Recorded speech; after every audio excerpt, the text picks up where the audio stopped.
प्रणाम प्रभु प्रणाम। आज मु माता दर्शन पाई प्रभु। हाँ प्रभु माता दर्शन। मोर उद्देश्य तुमको दुखी करिवार नथिला। तुम्हें तो मोर अत्यंत प्रिय, किंतु तुम्हें यह बुझा आवश्यक जे मो संसार वैराग्य नहीं सारी।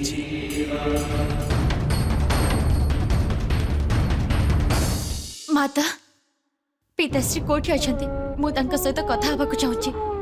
जहा किछि भी हैला सेथिरे मोर कोनोसी दोष नाही। कह पुत्री, पंचतत्व कौन कौन? अग्नि, जल, वायु, पृथ्वी आउ गगन। देखिलु पुत्री, एई सर्वशक्तिशाली तत्व तो पितांक सम्मुख रे एमानकर कौन दशा?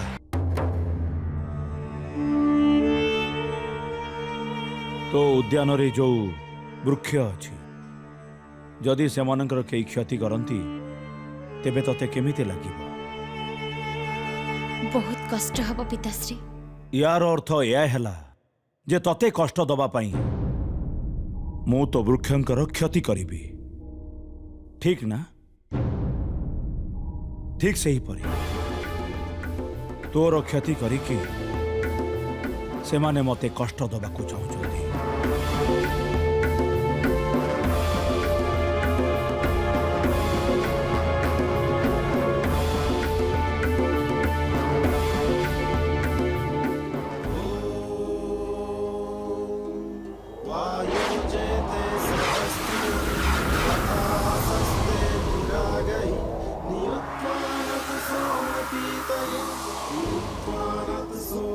वायु, जदि तमर शक्ति अच्छी तेबे उड़े नहीं जाओ यही धान को।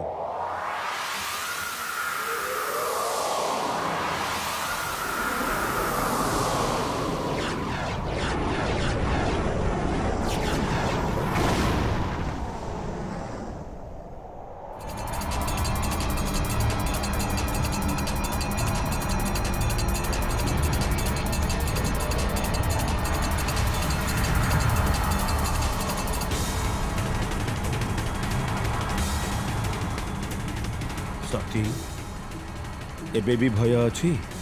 एबे कौनसी भय नहीं पिताश्री, किंतु जहाँ भी किछि हेउछि तार अंत केबे हबो?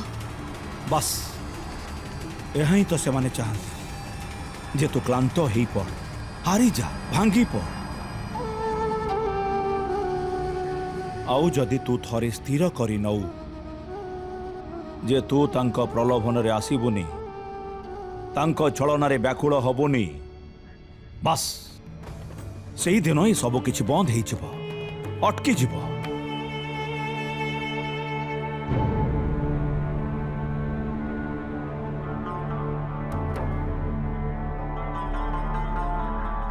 बुझी पारिलुनी तू?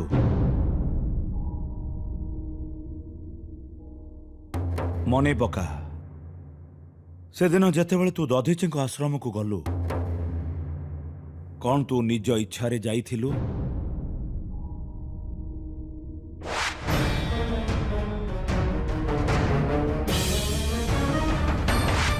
कौन तो एमिति अनुभव हो नथिला जेमिति तते केही निज आड़ को आकर्षित करुचे?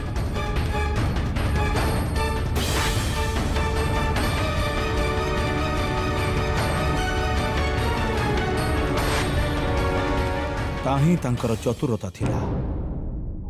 तापरे दधीची तते उल्टा सीधा ज्ञान देकी भ्रमित कले।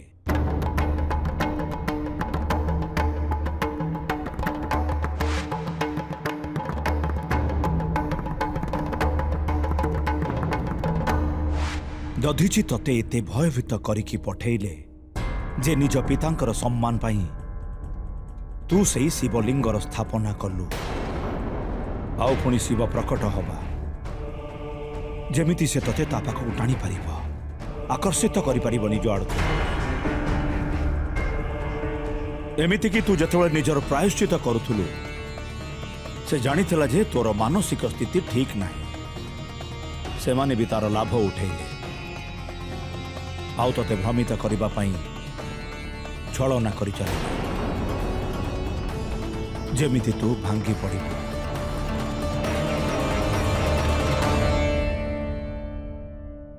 ଆଉ ତତେ ଏତେ ହତାଶ କରିଦେଲେ ଯେ ତୁ ନିଜର ସଦ୍ବୁଦ୍ଧି ହରେଇ ବସିଲୁ।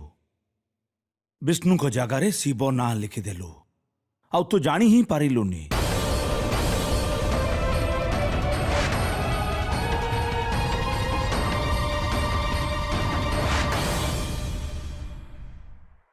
ତାପରେ ସେ ନନ୍ଦୀକୁ ଏଠିକି ପଠେଇବା ଏସବୁ ସେମାନଙ୍କର ଷଡ଼ଯନ୍ତ୍ର ନୁହେଁ ତ ଆଉ କ'ଣ ପୁତ୍ରୀ? କ'ଣ ଏସବୁ?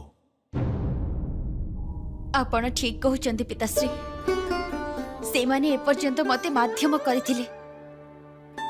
ମୁଁ ବି କେତେ ବଡ଼ ମୂର୍ଖ ଥିଲି ଯେ ସବୁ ବୁଝି ପାରିଲିନି। ସବୁ କିଛି ଏତେ ସ୍ପଷ୍ଟ ଥିଲା, ତାପରେ ବି ଆପଣ ଭଲ କଲେ ଯେ ମୋ ଆଖି ଖୋଲିଦେଲେ। ଆଜି ପରଠାରୁ ମୁଁ ତାଙ୍କର କୌଣସି ବି ପ୍ରଲୋଭନରେ ଆସିବିନି। ମୁଁ ବି ଦେଖିବି ଏବେ ସେ ମୋ ଦ୍ୱାରା ଆପଣଙ୍କର କ୍ଷତି କିପରି କରିବେ।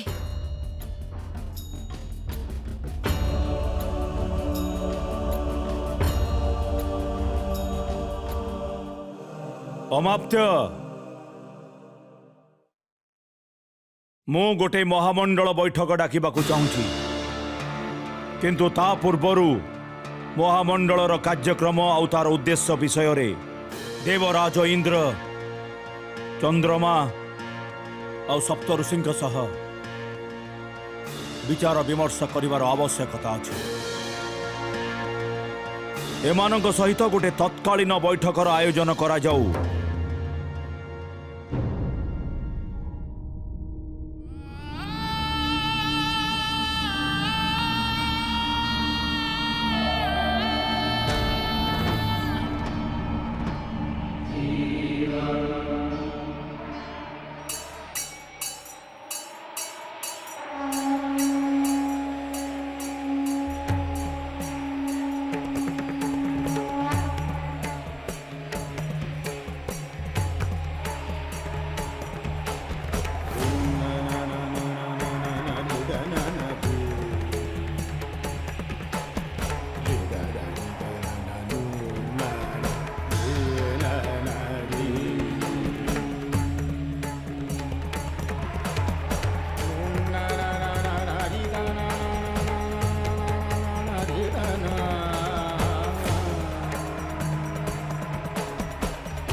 ଆରେ ଗଣ, ହଁ ପ୍ରେତ, ଆଜି ସେ ବଳଦ ନାହିଁ ଆମ କଥାରେ ମୁଣ୍ଡ ପୁରେଇବା ପାଇଁ। ହଁ ଆଜି ଆମେ ଆମ ମହାଦେବଙ୍କ ସହିତ ବିନା ଦ୍ୱିଧାରେ କଥା ହେଇପାରିବା।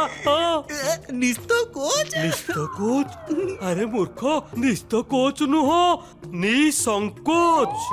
ନିସଂକୋଚ? ହଁ। ତାହେଲେ ଠିକ ଅଛି, ଚାଲ ହଁ ଚାଲ।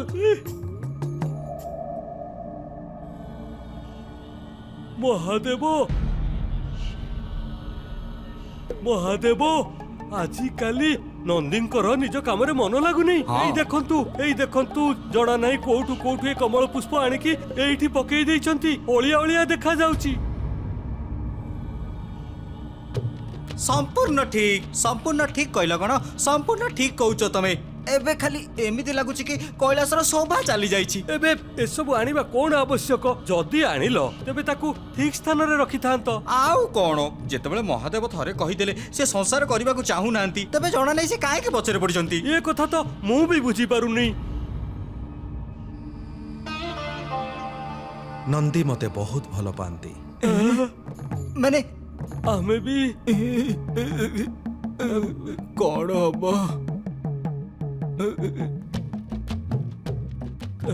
ତେବେ କଣ ଆମେ ଭଲ ପାଉନୁ ପ୍ରଭୁ? ତେବେ କଣ ଆମେ ପାଉନୁ?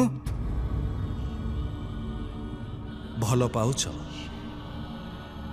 ସେଥିପାଇଁ ତ ତମେ ଏଇଠି ମୋ ପାଖରେ ଅଛ। ଆଉ ମୁଁ ତୁମ ସମସ୍ତଙ୍କୁ ସମାନ ଭାବରେ ଭଲ ପାଇଥାଏ। ହେଲେ ଏପରି ନୁହେଁ ଯେ ମୋତେ ନନ୍ଦୀ ତୁମଠୁ ଅଧିକ ପ୍ରିୟ। ତାହା ତ ଠିକ ପ୍ରଭୁ। ପ୍ରଭୁ ଆପଣ ଚାଲନ୍ତୁ ନା ଆମ ସହିତ ଶ୍ମଶାନ। କିଛି ଭଲ ସମୟ ବିତେଇବା ଅଗରି ଆଉ କାପାଳିଙ୍କ ସହିତ। ଦିନେ ମୁଁ ଅବଶ୍ୟ ଯିବି, ଅତି ଶୀଘ୍ର। ଆଜ୍ଞା ପ୍ରଭୁ।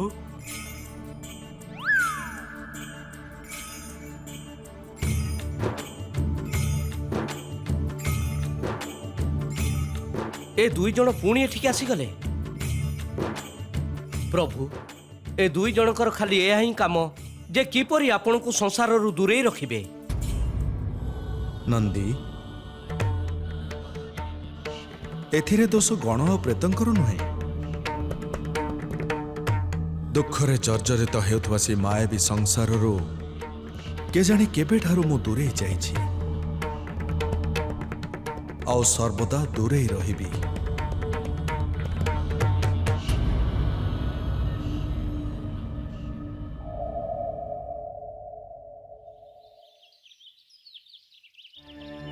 ସତୀ, ଏବେ ତ ତମ ମନ ଶାନ୍ତ ହେଇଛି ନା?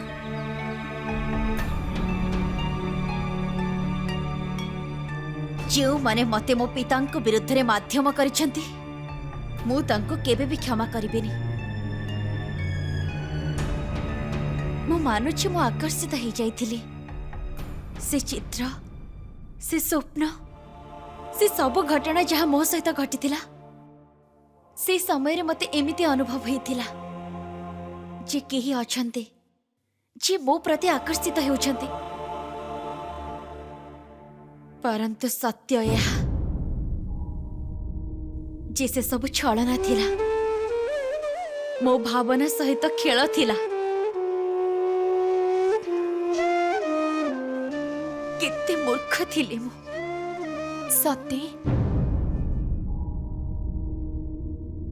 ପ୍ରଜାପତି ଦକ୍ଷଙ୍କ ପୁତ୍ରୀ ହେବାର ଅର୍ଥ ଏଇଆ ନୁହଁ ଯେ ତମ ଦ୍ୱାରା କେବେ କୌଣସି ଭୁଲ ହିଁ ହବନି।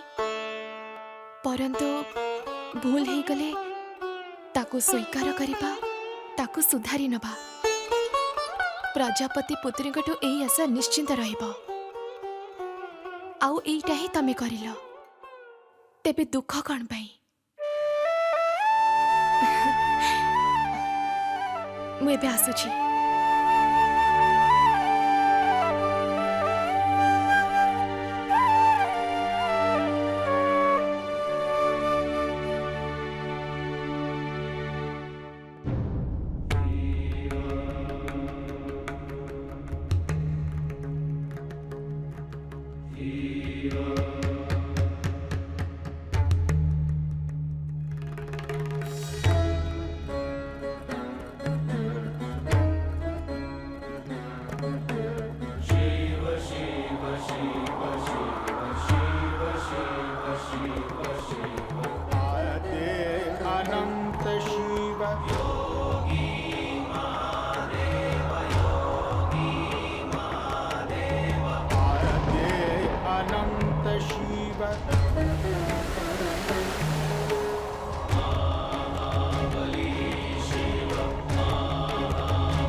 ନାରାୟଣ ନାରାୟଣ।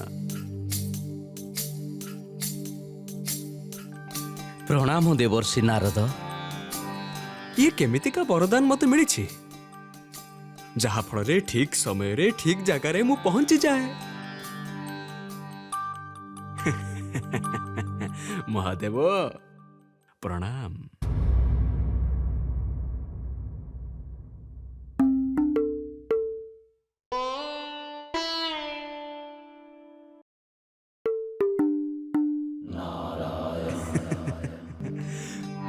ମହାଦେବ କାଲି ଯାଏଁ ଯାହାଠାରୁ ମୁକ୍ତି ପାଇବାର କଥା ଆପଣ କହୁଥିଲେ ଆଜି ତାଙ୍କୁ ସ୍ୱୟଂ ନିଜ ହାତରେ ଉଠେଇ ଭାରି ଧ୍ୟାନ ଦେଇ ଦେଖୁଛନ୍ତି ଆପଣ।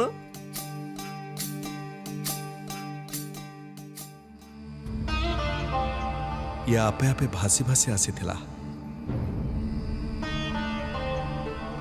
ଆପେ ଆପେ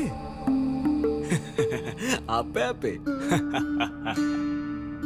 କିଏ ଜାଣିଛି ଯିଏ କମଳ ପୁଷ୍ପକୁ ଆପଣଙ୍କ ନାମରେ ସଜେଇଛନ୍ତି ସେ ଦେବୀ କିଏ ଜାଣେ ସେ କେବେ ନିଜେ ଆପେ ଆପେ ଏଠିକି ଚାଲି ଆସିବେ। আরে রে রে রে রে নাই নাই এ পুষ্প নিজে নিজে আসিনি। ତାକୁ ଅଣାଯାଇଛି। হ্যাঁ এ পুষ্প ইয়ে আনিছন্তি। ଇଏ ଆରେ ହଁ ମୁଁ ତ ଏକଥା କହିବାକୁ ଭୁଲି ଯାଇଥିଲି। ଯେବେଠାରୁ ପ୍ରଜାପତି ଦକ୍ଷଙ୍କ ଭବନରୁ ତୁମେ କମଳ ପୁଷ୍ପ ନେଇକି ଏଠିକି ଆସିଛ ସେବେଠାରୁ ସେଠି ଭାରି ଅସୁବିଧା ହେଇଯାଇଛି। ପ୍ରଥମେ ତ ପ୍ରଜାପତି ଦକ୍ଷ ନିଜ ପ୍ରଜା ଆଉ ସତୀଙ୍କ ସାମ୍ନାରେ ନିଜର ଶକ୍ତି ପ୍ରଦର୍ଶନ କଲେ ଆଉ ତାପରେ ଏବେ ମହାସଭା ଡାକିଛନ୍ତି। ଚନ୍ଦ୍ର ଇନ୍ଦ୍ର ସପ୍ତର୍ଷି ସମସ୍ତେ ସମସ୍ତେ ଆସୁଛନ୍ତି। ଅବଶ୍ୟ ହିଁ କିଛି ମହତ୍ୱପୂର୍ଣ୍ଣ ହେବାକୁ ଯାଉଛି ଆଉ ତାର କାରଣ ହଉଛ ତୁମେ ନନ୍ଦୀ। ପ୍ରଜାପତି ଦକ୍ଷ ଯେ ମହାଦେବଙ୍କ ନାମ ପର୍ଯ୍ୟନ୍ତ ଶୁଣିବାକୁ ଚାହାନ୍ତିନି ତୁମେ ତାଙ୍କ ଭବନକୁ ଯାଇଛ, ସତୀଙ୍କୁ ଦେଖା କରିଛ, ତାଙ୍କ ସହିତ କଥା ହେଇଛ ଆଉ ତାଙ୍କଠାରୁ ମହାଦେବଙ୍କ ନାମ ଲେଖାଥିବା କମଳ ପୁଷ୍ପ ନେଇ ଏଠି ପହଞ୍ଚିଛ। ସେ କ୍ରୋଧିତ ତ ହେବେ ନା। ক্রোধিত। ଏବେ ଦେଖ ମହାସଭାର ପରିଣାମ କଣ ହଉଛି। ଏମିତିରେ ତ ଆଗରୁ ସମ୍ପର୍କ ଏତେ ଭଲ ନଥିଲା ଆଉ ତମେ ଯାଇ ନିଆଁ ଲଗେଇଦେଲ। ନନ୍ଦୀଙ୍କର ମୋ ପାଇଁ ବହୁତ ଚିନ୍ତା ଦେବର୍ଷି। ବହୁତ ଭଲ ପାଆନ୍ତି ମତେ। ତାଙ୍କୁ ଲାଗିଲା ଯେ ଯେଉଁ ପାଖୁଡ଼ାରେ ମୋ ନାଁ ଲେଖା ହେଇଛି ତାକୁ ବା କିପରି ଫିଙ୍ଗା ଯାଇପାରିବ। ବାସ୍ ସେଥିପାଇଁ ନିଜ ସାଙ୍ଗରେ ନେଇ ଆସିଲେ। ସତ୍ୟ ବଚନ ମହାଦେବ। ନିସନ୍ଦେହ ନନ୍ଦୀ ଆପଣଙ୍କ ସବୁଠାରୁ ବଡ଼ ଭକ୍ତ। ପରନ୍ତୁ ମହାଦେବ ସେ ମହାସଭା କଥା କଣ?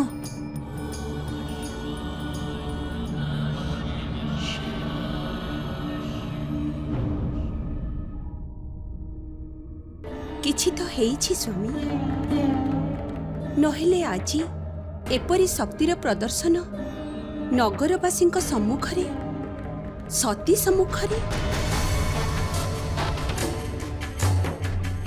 ଆଉ ପୁଣି ଏଇ ମହାମଣ୍ଡଳର ଘୋଷଣା କାହିଁକି ସ୍ୱାମୀ? ପ୍ରଜାପତି, ମୁଁ ଆପଣଙ୍କୁ ପଚାରିବାକୁ ଚାହୁଁଥିଲି ନନ୍ଦୀ ଏଠିକି ଆସିବା ଆଉ ଏଇ ମହାସଭା କଣ ଦୁହିଁଙ୍କର କିଛି ସମ୍ବନ୍ଧ ଅଛି? କଦାପି ନୁହେଁ। ଦୀର୍ଘ ଦିନ ଧରି ମହାମଣ୍ଡଳର ବୈଠକ ହେଇନାହିଁ। ମୁଁ ଏହା ଜାଣିବାକୁ ଚାହୁଁଛି ଯେ ସଂସାରର ସବୁ କିଛି ସକୁଶଳ ଅଛି ନା ନାହିଁ। ଯଦି ନାହିଁ ତେବେ ଆମକୁ କ'ଣ କରିବା ଆବଶ୍ୟକ ସେହି ବିଷୟରେ ବିଚାର ବିମର୍ଶ କରିବା ପାଇଁ ଏ ବୈଠକର ଆୟୋଜନ କରାଯାଇଛି। ଏହି କାରଣ ନା ସ୍ୱାମୀ? ନିଶ୍ଚିତ। ବସନ୍ତ ଉତ୍ସବ ବିଷୟରେ ତ ଆମେ ଭୁଲି ଯାଇଛୁ। କେବେ ଆୟୋଜନ ହେବ ସ୍ୱାମୀ? ଇନ୍ଦ୍ର ଚନ୍ଦ୍ରମା ଓ ସପ୍ତଋଷିଙ୍କ ସହ ମହାମଣ୍ଡଳ ଆୟୋଜନର ବିଚାର ବିମର୍ଶ କରିବା ପରେ ହିଁ ବସନ୍ତ ଉତ୍ସବ ବିଷୟରେ ମୁଁ କିଛି ନିର୍ଣ୍ଣୟ ନେଇପାରିବି।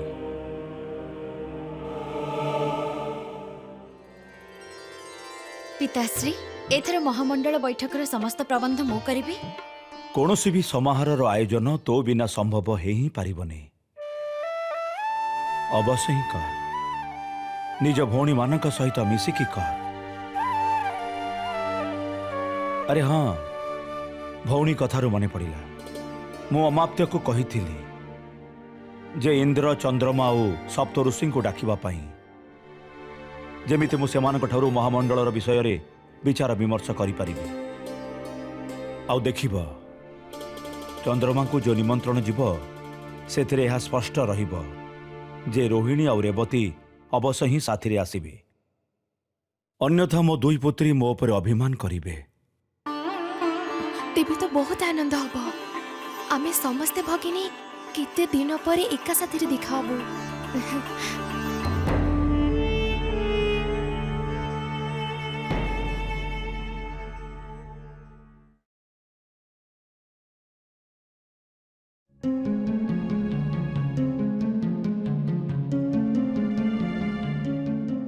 ଦକ୍ଷଙ୍କ ମହାସଭା ଏବେ କ'ଣ ପାଇଁ? ପ୍ରଣାମ ମହର୍ଷି। ପ୍ରଣାମ ମହର୍ଷି ଦଧିଛି। ମହର୍ଷି କିଛି ଚିନ୍ତିତ ପରି ଲାଗୁଛନ୍ତି। ପ୍ରଜାପତିଙ୍କ ନିମନ୍ତ୍ରଣ ମହାସଭା ପାଇଁ। ଆପଣ ତ ଜାଣିଛନ୍ତି, ଗତ ଥର ଶିବଲିଙ୍ଗକୁ ହଟେଇବାର ପ୍ରଚେଷ୍ଟା କରାଯାଇଥିଲା। ମହାସଭା ନା, ଏ ମହାସଭା ନାମରେ ପ୍ରଜାପତିଙ୍କର ଅନ୍ୟ କୌଣସି ଷଡ଼ଯନ୍ତ୍ର? ମୋ ସାମ୍ନାରେ ଗୋଟାଏ ସମସ୍ୟା ଛିଡ଼ା ହେଇଛି। ଏକ ପକ୍ଷରେ ଆମର ମହାଦେବ, ଯାହାଙ୍କୁ ଆମେ ପୂଜା କରୁ, ଆଉ ଅନ୍ୟ ପକ୍ଷରେ ପ୍ରଜାପତି ଦକ୍ଷ, ଯିଏ କେବଳ ଏହି ପ୍ରଚେଷ୍ଟାରେ ଲାଗି ରହନ୍ତି ଯେ ମହାଦେବଙ୍କ ଠାରୁ କିପରି ତାଙ୍କର ଈଶ୍ୱରତ୍ୱ ଛଡ଼େଇ ପାରିବେ। ଯଦି ତାଙ୍କର ଦୁଇ ପୁତ୍ରୀଙ୍କର ବିବାହ ମୋ ପୁତ୍ର ଚନ୍ଦ୍ର ସହିତ ନ ହୋଇଥାନ୍ତା, ତେବେ ଗତ ଥର ବି ତାଙ୍କ ନିମନ୍ତ୍ରଣ ସ୍ୱୀକାର କରିନଥାନ୍ତି। ଏଥର ମୁଁ ନିଜ ସ୍ଥାନରେ ଚନ୍ଦ୍ରକୁ ପଠେଇବି। ନା, ଚନ୍ଦ୍ରମାକୁ ନୁହେଁ, ଆପଣ ହିଁ ଯାଆନ୍ତୁ। ଜଣା ନାହିଁ ସେଠି କ'ଣ ହବ। କିନ୍ତୁ ଅନୁସୂୟା, ଆମ ପୁତ୍ରକୁ ନିଜ ଦାୟିତ୍ୱ ନିର୍ବାହ କେବେ ତ କରିବାକୁ ପଡ଼ିବ। ପ୍ରତ୍ୟେକ ଥର ମୁଁ ସମ୍ଭାଳିବାକୁ ନଥିବି, କେବେ ଶିଖିବ ସିଏ? ଏମିତିରେ ମୁଁ ତାକୁ ଡକେଇଛି। ଆପଣ କିଛି କୁହନ୍ତୁ, ବୁଝାନ୍ତୁ ତାକୁ। ଚନ୍ଦ୍ରମାର ଏଇ ମହାସଭାରେ ସମ୍ମିଳିତ ହବା ମତେ ତ ବହୁତ ଭୟ ଲାଗୁଛି। ଯାହା କିଛି ବି ହେବ ଭଲ ହିଁ ହେବ, ସମସ୍ତଙ୍କର ଭଲ ପାଇଁ ହେବ। ସମ୍ଭବତଃ ଚନ୍ଦ୍ରମା ହିଁ ସେହି ମହାନ ପରିବର୍ତ୍ତନର କାରଣ ହେବେ।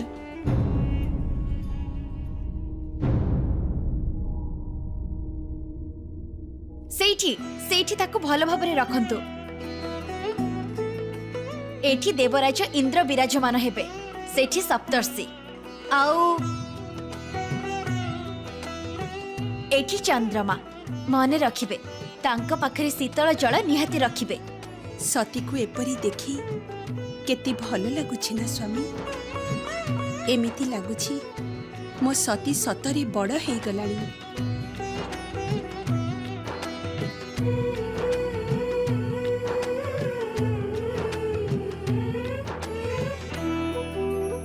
ତୁ ଆମ ପରିବାରର ସବୁଠାରୁ ଛୋଟ ସଦସ୍ୟ, ତଥାପି ସଂସ୍କାର ବିଷୟରେ ତୋ ଜ୍ଞାନ ଅନ୍ୟମାନଙ୍କଠାରୁ ବହୁତ ଅଧିକ। ତାହା ଏଥିପାଇଁ କାରଣ ମୁଁ ଆପଣଙ୍କ ପୁତ୍ରୀ। ନା, ତାର ଆଉ ଗୋଟେ କାରଣ ବି ଅଛି। ଯେତେବେଳେ ତୁ ତୋ ମାତାଙ୍କ ଗର୍ଭରେ ଥିଲୁ, ସେହି ସମୟରେ ତାଙ୍କ ସମ୍ମୁଖରେ ବସି ମୁଁ ମନୁଷ୍ୟ ଜୀବନର 16 ସଂସ୍କାରର ରଚନା କରିଥିଲି। ଏମିତି ତ ଆମ ସମସ୍ତ ପୁତ୍ରୀଙ୍କ ମଧ୍ୟରେ କୌଣସି ନା କୌଣସି ଗୁଣ ଅବଶ୍ୟ ଅଛି, କିନ୍ତୁ ତୋ ମଧ୍ୟରେ ତ ସମସ୍ତ ଗୁଣ। एका साथरे मिसिकी अछि सती। मते जहाँ भी किछि मिलिछि आपणक ठारु ही तो मिलिछि। मु रोहिणी और रेवती अपांक भेटिबा पई बहुत व्याकुल अछि। जना नहीं चंद्रमा केतबळे तांको नेकी आसीबे।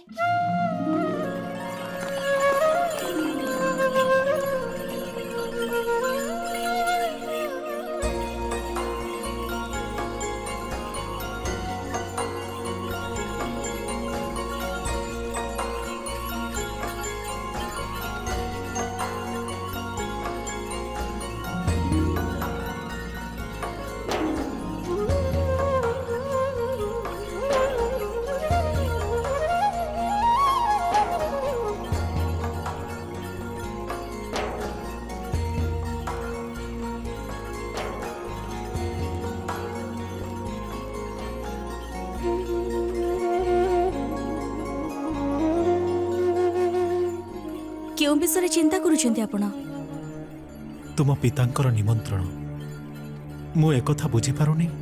हठात ए सब किछि काहेकि? किछि कथा थिबो एहा अनिवार्य तो नुहे। हेई पारे पिताश्री एमिति बिना कारण रे तुम पिताश्री किछि करंतिनी। तांको मनरे कोन चली थाए एकथा केही जानंतिनी। महासभार बैठक तो प्रत्येक समय डका जाई थाए। एथिरे एमिति आश्चर्य हबारे कोन अछि? ता छड़ा महामंडल विषय रे विचार करबा पई आपनको निमंत्रण करा जिबा ए कथा तो स्पष्ट प्रमाण करूची जे पिताश्री आपनको केते गुरुत्व दउछंती। आपण आदौ चिंता करंतुनी, सब किछि ठीक हबो। अच्छा आमे रेवती अपांको सांगरे नेकी जिबा। आउ किछि विकल्प अछि कि? प्रथमे आमे माता पिता को देखा करिबा, तापरे रेवती को सांगरे नेई प्रजापति भवन पई प्रस्थान करिबा। शिव और शक्ति को मिसेइबा पई आपण चंद्रमा को संकट रे पकांतुनी। अनसुया तुमे मु तार माता, तार चिंता करिबा मोर प्रवृत्ति। तार माता हेतु हेतु तमे तो प्रसन्न हेबा कथा जे तुम पुत्र केते महत्वपूर्ण कार्य पई चयन हेची। सारा ब्रह्मांड धन्य हेबो। आमे तो ता पई गर्व करिबा कथा। जहा हेबार अछि ताहा निश्चित हेबो। भाग्य तो जन्म समय ही निश्चित होई थाए।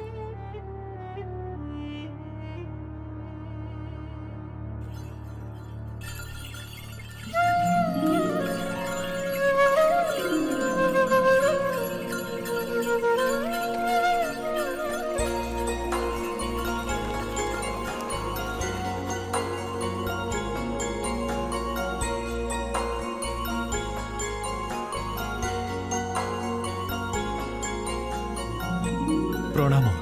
आज मन पड़िले माता? प्रतिदिन मने पड़े माता। प्रति रात्रि रे जागृत रही कि आपण को ही देखे। आउ दिन रे मने पड़ेनी? रात्रि रे जागृत रही दिन रे सोईबी ना।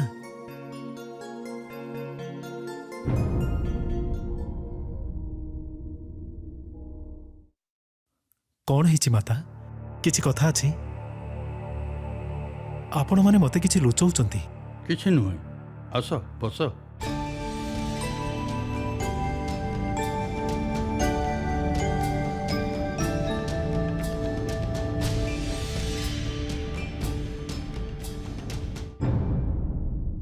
किछि समस्या अछि? अवश्य आपण किछि लुचौचंती। किछि नुहे चंद्र। तमे तो बुझी पारुच माता सर्वदा निज संतानर कथा चिंता करिथाए। तांको तो केबे केबे तम चिंता न हेबार भी चिंता ही जाए। जा पुत्र, महादेव तुमर रक्षा करिबे।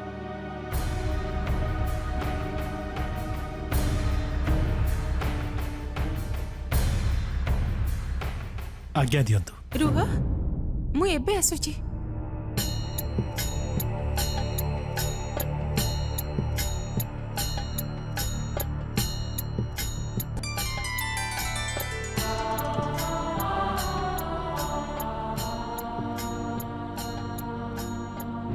चंद्र, ବିଳମ୍ବ ହେଉଛି। ଚାଲ। ଅନୁମତି ଦିଅନ୍ତୁ ମାତା।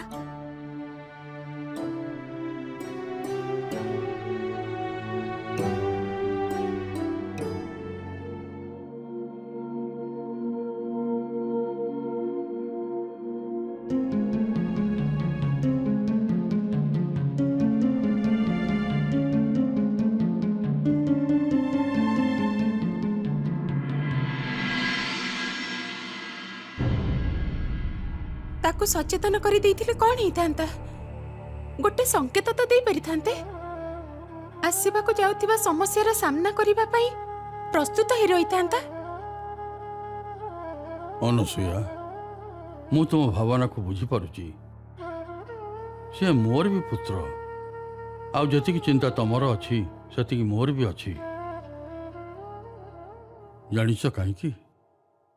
କାରଣ ମୁଁ ମୋର ସମସ୍ତ ଚିନ୍ତା ଭୋଳାନାଥଙ୍କ ଚରଣରେ ରଖିଦିଏ। କାରଣ ଭୋଳାନାଥ ଆମକୁ ସର୍ବଦା ରକ୍ଷା କରନ୍ତି, ଆମର ସବୁ ସମସ୍ୟାର ସମାଧାନ କରନ୍ତି, ଆମକୁ ମାର୍ଗଦର୍ଶନ କରାନ୍ତି। ଆଉ ଏବେ ଚନ୍ଦ୍ରର ମାର୍ଗଦର୍ଶନ ସେ ସ୍ୱୟଂ ହିଁ କରିବେ, ଆଉ ସର୍ବଦା ନିଜର କୃପାଦୃଷ୍ଟି ରଖିଥିବେ।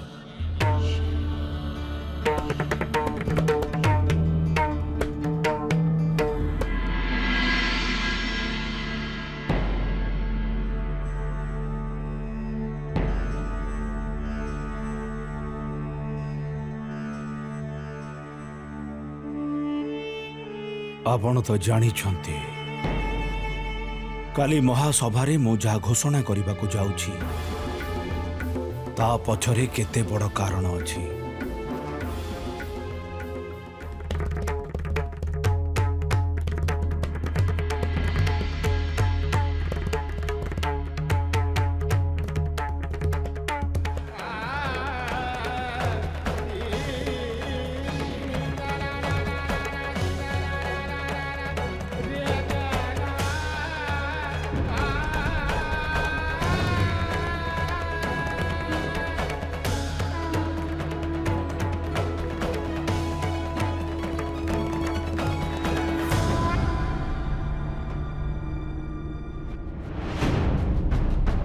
ନାଇଁ ଶିବ ନାଇଁ, ଜଣେ ଅସହାୟ ପୁତ୍ର ନିଜ ପିତାର ଅପମାନ ଚୁପଚାପ ସହ୍ୟ କରିନେଲା, କାରଣ ସେହି ସମୟରେ ତା ପାଖରେ କୌଣସି ବିକଳ୍ପ ନଥିଲା। ପରନ୍ତୁ ଏବେ ଜଣେ ପିତା ତୋର ଏ ଛଳନାର ଖେଳ ଚୁପଚାପ ବସିକି ଦେଖିବନି।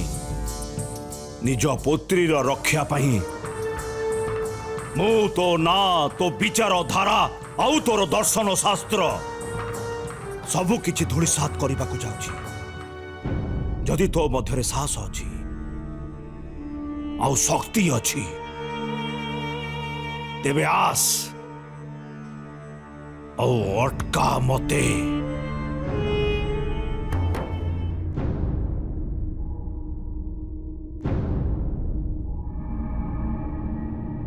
ମହାଦେବ, ମହାଦେବ,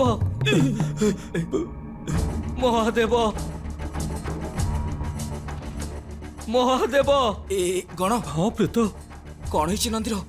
ମହାଦେବ, କିଛି ତ କଥା ଅଛି। ସେଇ କଥା ତ ମୋତେ ଜଣାଅଛି, କିଛି କଥା ଅଛି। କୋଉ କଥା? ମହାଦେବ, ମହାଦେବ, ମହାଦେବ, ଆଖି ଖୋଲନ୍ତୁ ମହାଦେବ, ଆଖି ଖୋଲନ୍ତୁ।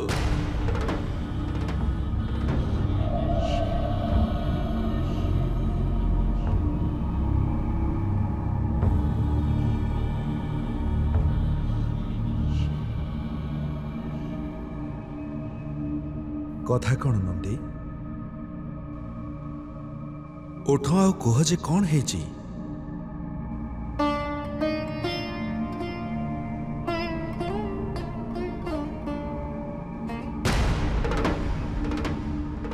କ'ଣ ହେଲା ନନ୍ଦୀ? ମହାଦେବ, ଆପଣଙ୍କୁ କହିବା ପାଇଁ ମୋତେ ଲଜ୍ଜା ଲାଗୁଛି। ମୋ ପାଖରେ କହିବାକୁ ଶବ୍ଦ ନାହିଁ। କୁହ ନନ୍ଦୀ। ବିଶ୍ୱକର୍ମା ବଂଶଧର ଯିଏ ପୃଥିବୀ ଉପରେ ଶିଳ୍ପର ସ୍ଥାପନା କରିଛନ୍ତି, କେତେ ସ୍ଥାପତ୍ୟକୁ ଜନ୍ମ ଦେଇଥିଲେ, ଆଜି ତାଙ୍କୁ କ'ଣ ହେଇଛି ବିଶ୍ୱକର୍ମାଙ୍କ ବଂଶଧରଙ୍କୁ? ସେମାନଙ୍କୁ ପ୍ରଜାପତି ଦକ୍ଷ ନିଜ ସାମ୍ରାଜ୍ୟରୁ ବହିଷ୍କାର କରିଛନ୍ତି ମହାଦେବ। ତାଙ୍କ ଛୋଟ ଛୋଟ ସନ୍ତାନ, ବୃଦ୍ଧ, ରୋଗୀ, ଗର୍ଭବତୀ ସ୍ତ୍ରୀମାନେ ଦଧିଜୀଙ୍କ କହିବା ଅନୁଯାୟୀ ଦୀର୍ଘ ଦିନର ଯାତ୍ରା କରି ସେମାନେ ଏଠି ଆସି ପହଞ୍ଚିଛନ୍ତି। ତାଙ୍କ ପାଖରେ ପାଦ ରଖିବା ପାଇଁ ବି ସ୍ଥାନ ନାହିଁ ମହାଦେବ। ସେମାନେ ଅନାଥଙ୍କ ପରି ଶ୍ମଶାନ ଭୂମିରେ ପଡ଼ି ରହିଛନ୍ତି, ଅନାଥଙ୍କ ପରି।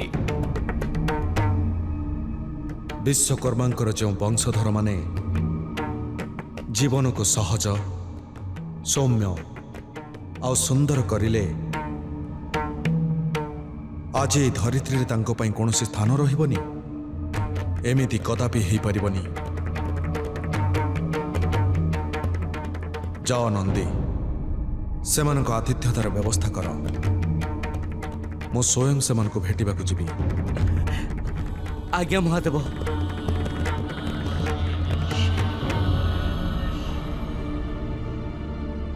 ଶିଳ୍ପ ପ୍ରଧାନ, ଆପଣ ଏଠିକି ଆମକୁ କାହିଁକି ଆଣିଛନ୍ତି? ଏ ଶ୍ମଶାନରେ ଆମେ କିପରି ରହିବୁ? ମୋ ପିଲାର କ'ଣ ହବ? କିଛି ହେଇପାରିବନି, କିଛି ହେଇପାରିବନି। ସବୁ କିଛି ହରେଇଲୁ, ସବୁ କିଛି। ବିଳାପ କର ନାହିଁ, ମୋତେ ବିଶ୍ୱାସ କର। ଯାହାଙ୍କ ଶରଣକୁ ଆମେ ଆସିଛୁ, ଏଠିକି ଆସିବାରେ ସମସ୍ତ କ୍ଲେଶ, ସମସ୍ତ ଦୁଃଖ ଦୂର ହେଇଯାଏ। କୈଳାସରେ ଆପଣ ସମସ୍ତଙ୍କୁ ସ୍ୱାଗତ।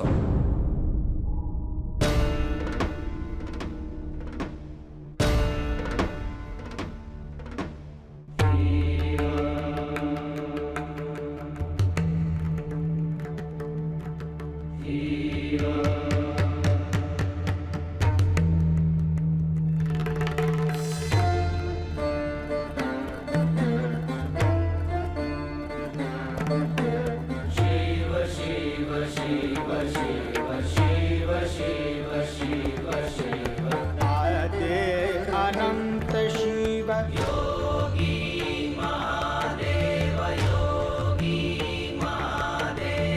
आद्य अनंत शिव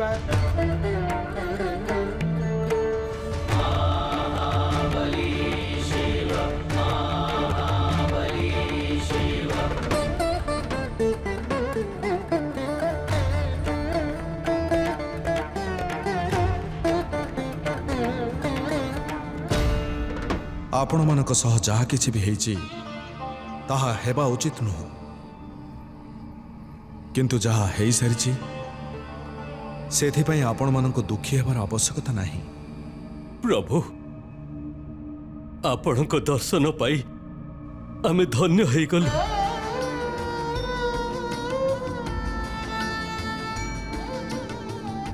ଆମେ ଦୁଃଖୀ ନାହୁଁ ପ୍ରଭୁ, ଆମେ ପ୍ରସନ୍ନ ଅଛୁ। ଦେଖନ୍ତୁ, ଆମମାନଙ୍କ ଓଠରେ ହସ, ଆମମାନଙ୍କ ଚକ୍ଷୁରେ ପ୍ରସନ୍ନତାର ଅଶ୍ରୁ। ଆମଠାରୁ ବଡ଼ ସୌଭାଗ୍ୟଶାଳୀ ଆଉ କେହି ନାହାନ୍ତି, ଯାହା ଆଜି ଆମେ ଆପଣଙ୍କ ଶରଣରେ ଅଛୁ ପ୍ରଭୁ। ଶିଳ୍ପକାର, ରାବୁଥିବା ପକ୍ଷୀମାନଙ୍କର ଗୀତ ସବୁବେଳେ ପ୍ରସନ୍ନତାର ଗୀତ ହେଇନଥାଏ। ଦୁଃଖ, ପୀଡ଼ା ଆଉ ମୋହ ଏସବୁ ଭିନ୍ନ ନୁହଁ, ଏସବୁ ସମାନ। ତୁମ ମୋହ ହିଁ ତୁମ ଦୁଃଖ, ଆଉ ତୁମ ମୋହର ତ୍ୟାଗ ତୁମକୁ ପୂର୍ଣ୍ଣ ରୂପରେ ସୁଖୀ କରିପାରିବ। ନନ୍ଦୀ, ଏମାନେ ଦୀର୍ଘ ଯାତ୍ରା ପରେ ଏଠି ପହଞ୍ଚିଛନ୍ତି। ୟାଙ୍କର ରାତ୍ରିର ରହଣି ଆଉ ଭୋଜନର ବ୍ୟବସ୍ଥା କର। ମୁଁ ଆଜି ରାତ୍ରିର ଭୋଜନ ଏମାନଙ୍କ ସହିତ କରିବି। ପ୍ରଭୁ, ଆପଣ ତ ଆମକୁ ଧନ୍ୟ କରିଦେଲେ। ଶୁଣିଲ ତମେ ମାନେ, ଭଗବାନ ଆଜି ଆମ ସହ ଭୋଜନ କରିବେ। ଧନ୍ୟ ଆପଣ ପ୍ରଭୁ, ଧନ୍ୟ ଆପଣ, ଧନ୍ୟ।